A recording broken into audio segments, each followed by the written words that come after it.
Hello student, তোমাদের class 8-এর সংস্কৃত অর্থাৎ সংস্কৃত question পেপারটা দিয়ে দিয়েছি, প্রত্যেকে কালেক্ট করে নাও।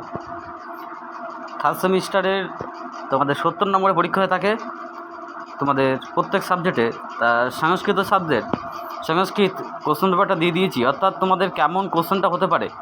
তোমরা যে কোনো স্কুলে পড়াশুনো করো না কেন, তোমাদের বই কিন্তু একই আর তোমাদের কোশ্চেনের প্যাটার্ন কিন্তু একই থাকে, ঠিক আছে? তা কেমন ধরনের কোশ্চেন হতে পারে, ইউনিট কতগুলো থাকতে পারে, তার জন্যই কিন্তু এই কোশ্চেনগুলো আমার দেওয়া।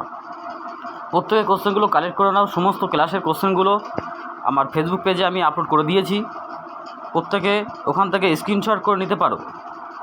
আর প্রত্যেকের কাছে অনুরোধ করব, প্রত্যেকে ফলো করে রাখবে, ঠিক আছে? ফলো করলে আমি যখনই কোনো এডুকেশনাল কোনো ভিডিও করব তখনই পেজে শো করবে, ঠিক আছে? ফেসবুক খুললেই আপনার সামনে চলে আসবে।